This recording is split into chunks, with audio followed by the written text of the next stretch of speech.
ట్రాన్స్పరెంట్గా వర్క్ ఉంటుంది అంటారు. 100%. చాలా కళ్ళకు కట్టినట్టుగా నిక్కచ్చుగా మీకు మాట్లాడుతున్న గత 15 నిమిషాల్లో మీకు ప్రతి అంశంపైన ఇంత స్పష్టతతోటి క్లారిటీతోటి ఇచ్చిన. గురుకులం issue, GO 46 issue, group 2 group 3 పెంపు, పోస్టుల పెంపు అండ్ గ్రూప్ 2ని గ్రూప్ 3 దగ్గర పెట్టడం.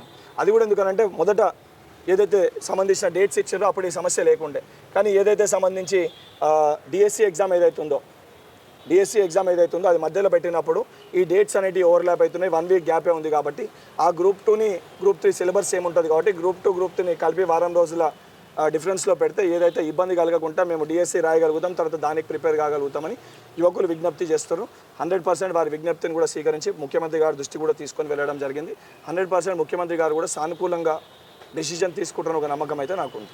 తెలంగాణ వ్యాప్తంగా ఇప్పుడు యూనివర్సిటీల గురించి మాట్లాడారు కాబట్టి యూనివర్సిటీలలో దాదాపు విద్యార్థులు చాలా ఇబ్బందులు పడుతున్నారు. అటు హాస్టల్ మెస్ విషయంలో కానీ, హాస్టల్లో దాదాపు ఫీ విషయంలో కానీ, ఎగ్జామ్ ఫీ విషయంలో కానీ తెలంగాణ వ్యాప్తంగా ఇబ్బందులు పడుతున్న పరిస్థితుల్లో ఉంది. దాని మీద మీరేం సమాధానం చెప్తారు? ఉస్మానియా యూనివర్సిటీ మొన్న కూడా ఇట్లానే బీఆర్ఎస్ పార్టీ నాయకులు ఏదో ఫేక్ ఒక పేపర్ని మార్పు చేసి మెస్సులు బంద్ చేస్తారు ఉస్మానియా యూనివర్సిటీలో అని చెప్పారు. ఎవ్రీ ఇయర్ జనరల్ ప్రాసెస్లో బంద్ చేస్తే కూడా ఎలక్ట్రిసిటీ లేదని చెప్పి లాస్ట్ టైం పెట్టిన సేమ్ రీజన్ నా కాపీస్ని కూడా నేను తెచ్చి చూపించిన. ఎక్కడ కూడా ఏ సమస్య ఉన్నా మీకు సంబంధించిన కేఈలో మీరే ఫైట్ చేశారు. ఎన్ఎస్ఏ దాదాపు కేఈలో విద్యార్థుల పక్షాన ఫైట్ చేసింది. సంబంధించిన డిపార్ట్మెంట్ సంబంధించిన వీసీ గారి పైన విజిలెన్స్ ఎంక్వైరీ చేయడం జరిగింది. ఆ ఎంక్వైరీ రిపోర్ట్ కూడా పంపివ్వడం జరిగింది. ఆ కేఈలో నష్టమైన స్కామ్ గురించి కూడా విజిలెన్స్ ఎంక్వైరీ అంటే చేసిన స్కామ్ని మొత్తం బయటపెట్టడానికి సంబంధించే కదా. ప్రభుత్వం చర్యలు తీసుకోకపోతే మీరు అన్నమాటకి నేను యాక్సెప్ట్ చేస్తాను. విజిలెన్స్ ఎంక్వైరీ చేసిరా లేదా? ఆల్రెడీ ఆ జిల్లా మంత్రి ఉన్న కొండ సురేఖ గారు, సీతక్క గారు ఇప్పటికే 2 సార్లు ఆ ఇష్యూ పైన మాట్లాడారు. స్టూడెంట్స్ కూడా కలిసిరు. దానిపైన ఒక కమిటీని కూడా ఏర్పాటు చేశారు. కమిటీకి సంబంధించిన స్టూడెంట్స్ నివేదిక సబ్మిట్ చేశారు. ఆ నివేదిక కూడా ప్రభుత్వానికి సబ్మిట్ చేశారు. సబ్మిట్ అయినాకనే కదా విజిలెన్స్ ఎంక్వైరీ పడ్డది. ఇప్పుడు చర్యలు తీసుకోకపోతే మీరు ఏదైతే చాలా స్పష్టంగా మీరే చూసారు దానిపైన యాక్షన్ ఏ విధంగా జరుగుతుందో. అండ్ కొత్తగా నియమించే వైస్ ఛాన్సలర్లను కూడా 100% ట్రాన్స్పరెన్సీ తోటి సర్చ్ కమిటీని వేసి ఏదైతే సంబంధించి కంప్లీట్ ఎఫిషియెంట్ పీపుల్ని వైస్ ఛాన్సలర్ స్థానాల్లో కూడా 100% మా ముఖ్యమంత్రి గారు నియమిస్తారు. సోషల్ జస్టిస్ తోటి ఎఫిషియెంట్ ఉన్న వ్యక్తులనే యూనివర్సిటీ వీసీలో కూడా నియమిస్తారు. అంటే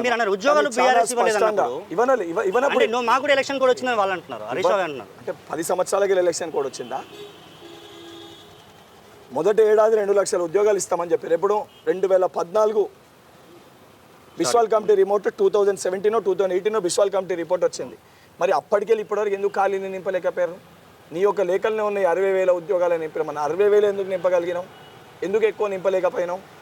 నువ్వు 11,000 డిఎస్సి వేస్తేనే 25,000 డిఎస్సి వేయాలంటున్నావు. మరి 5,000 ఇస్తున్నది ఎందుకు చెప్పలేదు కేసీఆర్కి 25,000 వేయాలని?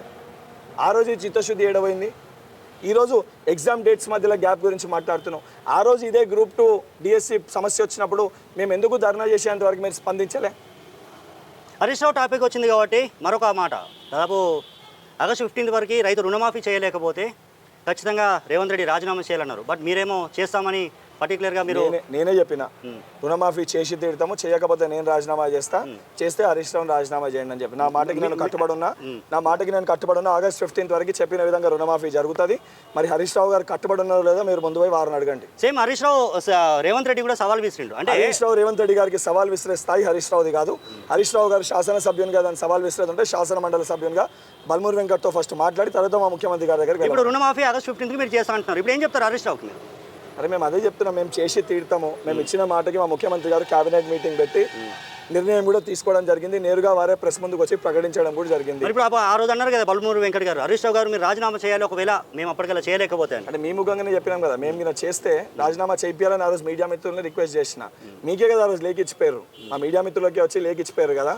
మరి ఏదైతే మేము రుణమాఫీ ఏదైతే ఆగస్ట్ 15 దెబ్బలు మా ముఖ్యమంత్రి గారు చేసేసినాక అది క్లియర్ అయినాక ఆ రాజీనామా లేఖని మరి మీరే వారి సంతకం తీసుకొని వచ్చి స్పీకర్ గారికి వారు పట్టుకొచ్చి సమర్పించాలి. అంటే మీడియాకి అప్పచెప్తున్నారా బాధ్యత? ఆ రోజు వారు మీకే వచ్చి లేఖిచ్చారు కదా, వారు స్పీకర్ గారికి ఇస్తే స్పీకర్ గారిని అడుగుతుండే. కానీ ఆ రోజు ఏదైతే అసెంబ్లీ సాక్షిగా గన్ పార్క్ దగ్గరికి వచ్చి లేఖిచ్చింది మీడియా సోదరులకి కాబట్టి మీడియా సోదరులకే రిక్వెస్ట్ చేస్తున్నా. ఫైనల్గా నిరుద్యోగులకి భరోసాగా ఏం చెప్తారు వెంకట్ గారు? ఏదైతే సంబంధించి ఈ ప్రభుత్వాన్ని మనం తెచ్చుకున్నాం, ఇది మన ప్రభుత్వం, ప్రజాప్రభుత్వం. 100% ఈ ప్రభుత్వం ఈ ప్రతి ఒక్క సమస్యని తీరుస్తుంది. దయచేసి వాళ్ళు వీళ్ళు ఏదో తప్పుడు మాటలు చెప్పి 2,000 పోస్టులు పెంచాలి, 3,000 పోస్టులు పెంచాలంటే మీకు వాస్తవాలు తెలుసు, ఉన్న ఖాళీలు ఎన్నో. అవన్నిటిపైన మీరు దయచేసి ఒకసారి ఆలోచించి స్పష్టత తీసుకొని మీరు చెప్పిన విధంగా మీరు చెప్పిన ప్రతి అంశాన్ని కూడా గ్రూప్ 2 గ్రూప్ 3 పోస్టుల పెంపు కానీ, గ్రూప్ 2ని 3కి ఏదైతే 1 వీక్ గ్యాప్లో పెట్టడం కానీ, ఇవన్నీ అంశాలు కూడా ముఖ్యమంత్రి గారి దృష్టికి వెళ్ళడం జరిగింది. 100% ఈ ప్రతి ఒక్క సమస్యను కూడా సానుకూలంగా ముఖ్యమంత్రి గారు లీగల్ కాంప్లికేషన్స్ రాకుండా లీగల్ చిక్కుముడు లేకుండా మీ ప్రతి సమస్యను కూడా తీర్చే ప్రయత్నం చేస్తారు. దానితో పాటు ఏదైతే మళ్ళీ 3 సంవత్సరాలు 4 సంవత్సరాల వరకు ఉద్యోగాల కోసం వెయిట్ చేయకుండా ఎవ్రీ ఇయర్ ప్రభుత్వంలో ఉన్న ఖాళీని భర్తీ చేసే విధంగా జాబ్ క్యాలెండర్ని కూడా యూపీఎస్సీ తరహాలో తెలంగాణలో కూడా మనం జాబ్ క్యాలెండర్ని ప్రకటించుకోబోతున్నాం. థ్యాంక్ యూ అండి.